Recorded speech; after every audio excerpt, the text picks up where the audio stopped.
Hey, everyone. How are you all doing? So, I just got a notification from somebody that I follow that is pretty, she's got they both have a pretty good social media presence. Um, they are actually Amanda Stevens, and I believe it's Eric Stevens, but don't quote me. Um, at any rate, they have a lot to do with advocating for ALS, which is a form of is muscle disease, neuromuscular disease that is very fatal. And quite frankly, somebody who gets it, I actually just had a friend or had a follower that had it, and within a couple of years, was a totally physically able person, and within a couple of years, turned into pretty much like a vegetable. So it's really horrible. It's like the worst thing to watch your family member go through. So with that said, they released a statement today. It's a press release, and it's from imals.org. And I just wanted to read it to you actually real quick. It's for immediate release for May 28th. House and Senate bills create new pathways for treatment access and improved infrastructure for neurodegenerative drug development. Today, two new pieces of legislation were announced in the House and the Senate to create real pathways to provide faster and broader access to therapies for those most in need, including those facing a terminal disease like ALS.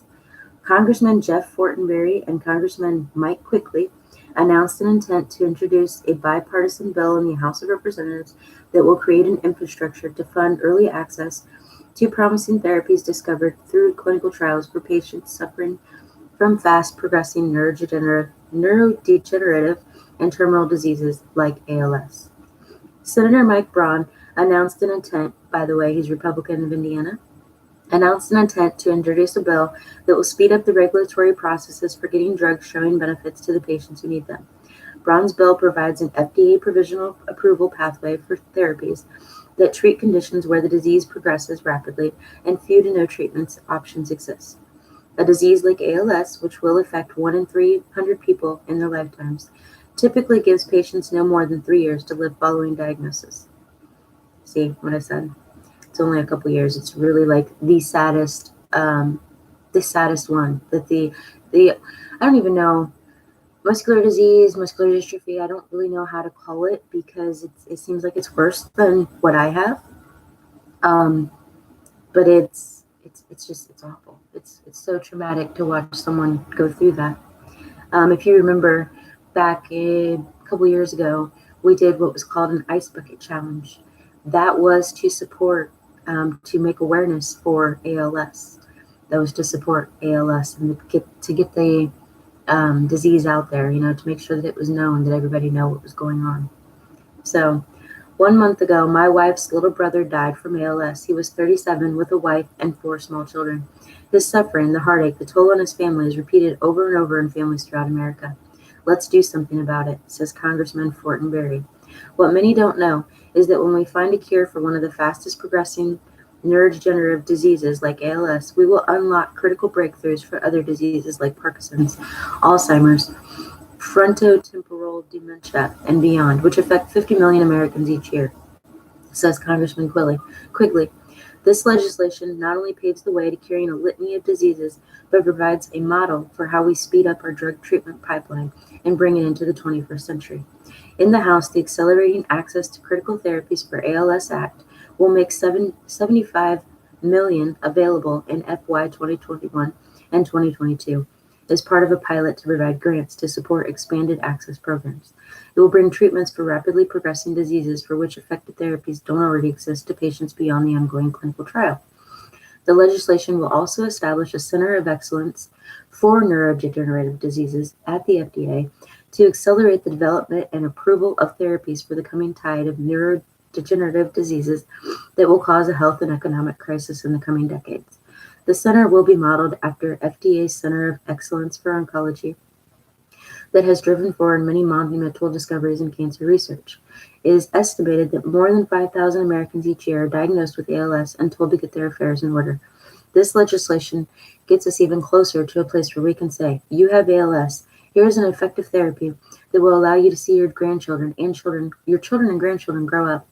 We fight every day to make that day real, says Danielle Carnival, CEO of IMALS. In the Senate, the Promising Pathway Act will amend the Federal Food, Drug, and Cosmetic Act to establish a time-limited provisional approval pathway for certain drugs and regulated medical products. Americans with life-threatening and terminal diseases don't have time to waste on a bureaucratic journey through red tape and regulations, only to be denied access, says Senator Braun. Both bills will open up pathways to not only move the fight forward for ALS, but for many terminal, fast-progressing diseases with limited to no treatment options. And then it just tells you a little bit about IMALS and kind of, what the deal is there. This is exciting for us because this means we got their attention on one. Okay, so that's great. We've gotten their attention on a couple of them by doing this, by putting it out on social media, making sure your personal story is known, making sure you tell your story of people that you've met, organizations that you work with. As long as you're getting that information out there, you are doing great things for the muscular disease dystrophy world.